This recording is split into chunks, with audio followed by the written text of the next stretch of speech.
Hello students, this is Sakshi and welcome to my YouTube channel. आज की इस video में हम पढ़ने वाले हैं class 10th maths exercise 1.1 question number 1। Euclid's division algorithm या यूक्लिड विभाजन एल्गोरिदम का यूज़ करके हमें एचसीएफ फाइंड करना है।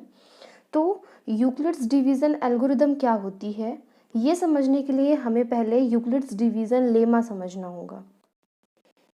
तो यूक्लिड विभाजन प्रमेय या यूक्लिड्स डिवीज़न लेमा क्या होता है कि यदि दो positive integers a and b हों, कोई दो धनात्मक पूर्णांक a और b हो, तो उनके डिवीज़न के बाद हमें दो यूनिक वैल्यूज़ मिलेंगी q एंड r, जो कि इस गिवन इक्वेशन को सेटिस्फाई करेंगी। ठीक है, यहाँ पे मैंने दोनों ही लैंग्वेज में लिख दिया है ताकि हिंदी एंड इंग्लिश दोनों मीडियम के बच्चों के लिए सूटेबल हो। अब यहाँ पे आपको ये चीज़ समझने में थोड़ा सा प्रॉब्लम हो रही होगी, तो मैं आपको एक एग्जांपल के थ्रू समझाती हूँ। a एंड b दो पॉजिटिव इंटीजर हैं जिसकी यहाँ पे बात की गई है।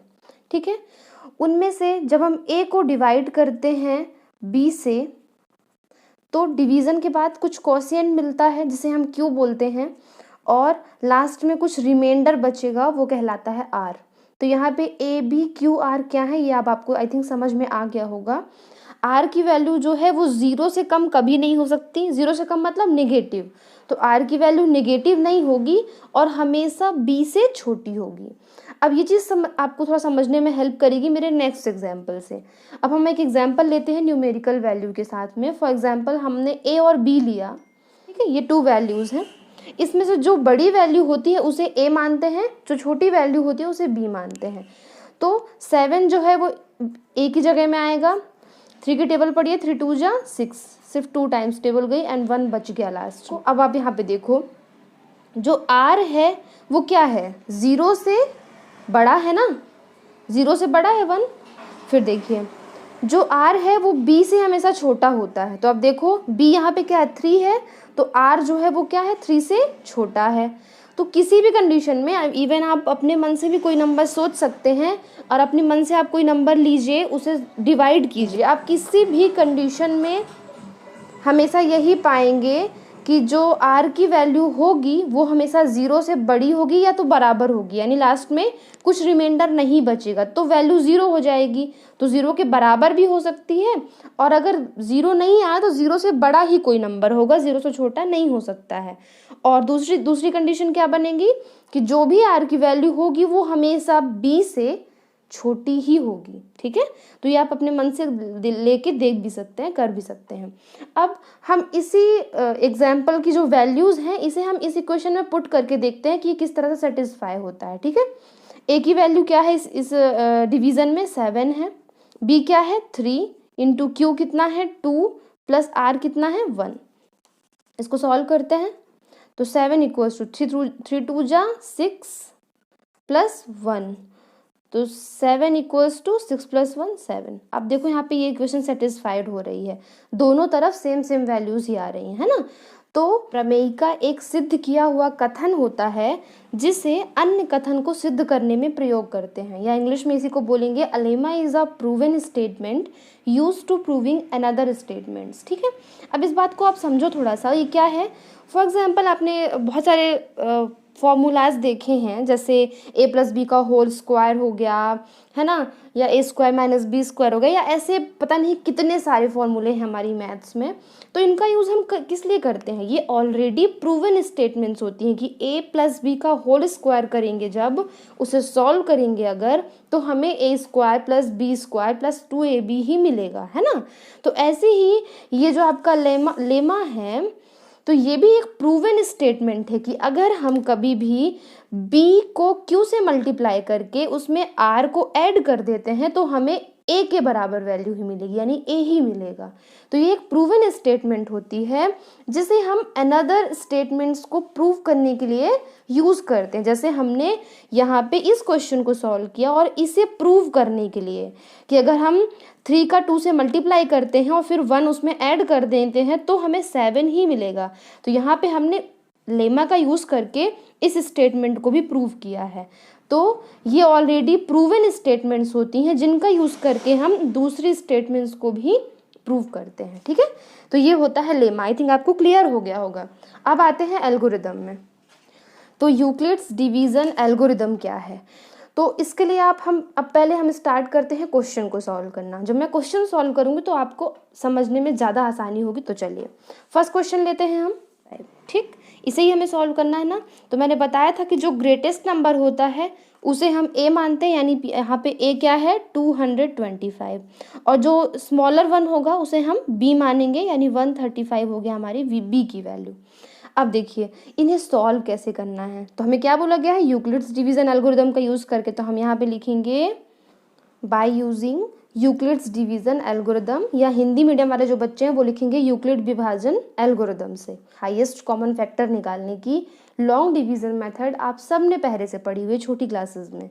तो यहाँ पे और ऐसा कुछ नहीं है जो आप पढ़ रहे हैं Euclid's division lemma, Euclid's division algorithm, इन नामों को सुन के आपको डर नहीं जाना है। ये कुछ नहीं है, ये सब आपने पहले से ऑलरेडी पढ़ा है, बस उसका थोड़ा सा नया वर्जन आपको मिल रहा है और कुछ नहीं। ठीक है, तो ध्यान से सुनिए, सब कुछ समझ में आ जाएगा। तो हम यहाँ पे वही लॉन्ग डिवीजन मेथड का यूज करेंगे अपने क्वेश्चन को सॉल्व करने के लिए। ठीक है, साथ में हम यूज किसका कर रहे होंगे, यूक्लिड डिवीजन लेमा का। यही था, where r is greater than और equal than 0 and less than b, ये कंडीशन अप्लाई होगी हर जगह। ठीक है, चलिए इसका यूज करना है ना। अब हम करते हैं डिवीजन। अब देखिए इसे डिवाइड करते हैं। 135 की टेबल 1 टाइम जाएगी, 135 माइनस करेंगे तो कितना आएगा 90। ठीक, अब इस स्टेप में आपको जो वैल्यू मिली है वो आप यहाँ पे पुट कर दीजिए पहले। तो देखिए क्या करेंगे, यहाँ पे ए की वैल्यू क्या है 225, तो ए के नीचे आप लिखो 225 इक्वल्स टू बी कितना है 135, क्यू कितना है 1, आर क्या बचा है आपका 90। बस इस तरह से आप लिख दीजिए। ठीक, अब लॉन्ग डिवीजन मेथड मैंने कही थी ना, तो ये डिवीजन मेथड आगे अब चलेगी। और कब तक चलेगी, जब तक कि आपको आर की वैल्यू यानी रिमाइंडर यानी कि शेष फल आपको 0 नहीं मिल जाता। ठीक है, तो अब यहाँ पे थोड़ा ध्यान से सुनिएगा, जो आपका रिमाइंडर है अब ये बन जाएगा बी, जो आर है अब ये बी का काम करेगा, और यहाँ पे जो आपका बी था अब वो ए का काम करेगा। ये हम हर स्टेप में यही करेंगे, जो रिमाइंडर बचेगा वो डिवाइड करेगा और जो बी की वैल्यू है यहाँ पे आ जाएगी। ठीक है, अब इसको सॉल्व करते हैं। देखिए तो यहाँ पे 90 की टेबल कितने बार जाएगी, 90 1 जा 90, एक ही बार जा पाएगा। ठीक, कितना बचा 45, 45 आया। अब इस स्टेप में भी अब आपको क्या करना है, ये ऊपर वाली वैल्यूज को भूल जाइए, अब डिवीजन सिर्फ आप इतना याद रखो। ठीक है, अब देखो यहाँ पे क्या है, ए की वैल्यू है 135, बी है 90, क्यू है 1 और रिमाइंडर है 45। इस स्टेप को भी आपको यहाँ पे कॉपी कर लेना है। तो ए कितना है 135 इस स्टेप के लिए, है ना, बी कितना है 90 इंटू हमारा क्वेश्चन कितना आया है 1 प्लस रिमाइंडर कितना है 45, ये हो गया। ठीक, अब ये डिवीजन आप देख रहे हो ना कि अभी हमें रिमाइंडर 0 नहीं मिला है, इसलिए अभी ये प्रोसेस आगे चलेगी। तो अब 45 जो है ये फिर से डिवाइड होगा। तो यहाँ पे मैंने बताया था ना, जो आर होता है वो बी बन जाता है, जो यहाँ पे पहले वाले डिवीजन में जो बी की वैल्यू है वो ए की वैल्यू बन जाएगी। तो ये 90 यहाँ पे आ जाएगा, उसको डिवाइड करेंगे। 45 2 जा 90 होता है, ये लीजिए डिवाइड हो गया। अब हमें रिमाइंडर 0 आ गया ना, हमारा रिमाइंडर यानी हमारा जो शेषफल है वो 0 हो गया। तो अब ये डिवीजन आगे नहीं चलेगी। अब इस स्टेप को भी हम यहाँ पे कॉपी कर लेंगे। देखिए इस स्टेप के लिए ए की वैल्यू क्या थी 90 थी, बी की वैल्यू क्या थी 45, क्यू की वैल्यू क्या है 2 प्लस रिमाइंडर क्या आ गया 0। ठीक है, अब देखिए जिस स्टेप में आपको रिमाइंडर की वैल्यू 0 मिल जाती है, उस स्टेप में जो बी की वैल्यू होती है, बी ये था ना 45, यही आपका HCF होता है। यानी आप यहाँ पे लिखेंगे HCF इक्वल्स टू 45, यही आपका आंसर हो जाएगा। ठीक है, अब इसे आप थोड़ा सा और अच्छा दिखाने के लिए ऐसा भी कर सकते हैं कि आप यहाँ पे स्टेप 1 स्टेप 2 ऐसे करके लिख दीजिए। हिंदी वाले चरण 1 ऐसे करके लिखें, चरण 1, चरण 2, चरण 3 ऐसे करके आप लिख सकते हो। ठीक है, और सिस्टमेटिक वे में हो जाएगा आपका सॉल्व। तो ये रहा हमारा क्वेश्चन फर्स्ट का सॉल्यूशन। अब क्वेश्चन नंबर 2 देखते हैं। तो क्वेश्चन नंबर 2 क्या है, देखिए इसमें ग्रेटेस्ट वैल्यू ये है, बड़ा नंबर ये है और छोटा ये है, तो हम ए इसे बोलेंगे और बी इसे बोलेंगे, ठीक है। अब वही लाइन फिर से रिपीट करेंगे, by using Euclid's division algorithm. अब यूक्लिड्स डिवीजन लेमा क्या था हमारा, a equals to b q plus r, where r is greater than और equal than 0 and less than b, यही था ना। अब देखिए हम इन दोनों a और b को अब डिवाइड करते हैं। अब 196 की टेबल पढ़ेंगे, तो पहले 1 टाइम्स जाएगी 196, माइनस करते हैं तो मिलेगा 186, ये 2 नीचे आएगा। अब 196 की टेबल जाएगी 9 टाइम्स 1764, इसे माइनस करेंगे तो हमें वैल्यूज़ मिलेंगी 98, ठीक है। देन ये 0 नीचे आएगा, बन जाएगा 980, तो 196 की टेबल जाएगी 5 टाइम्स और हमें मिल जाएगा 980। अब हमें मिल गया रिमाइंडर 0, ठीक है। अब यहाँ पे हम देखो सिर्फ एक ही बार के डिवीज़न में हमें जो रिमाइंडर है वो 0 मिल गया है, हमें बार बार कोई भी स्टेप्स फॉलो नहीं करने पड़े हैं। तो चलिए इसे हम इसकी वैल्यूज़ को इस इक्वेशन में पुट कर देते हैं।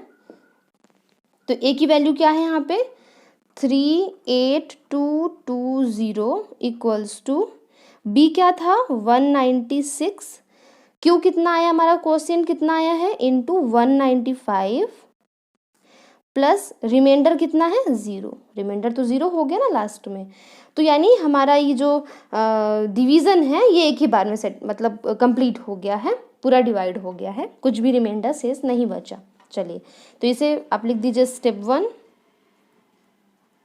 बस एक ही स्टेप में सॉल्व हो गया।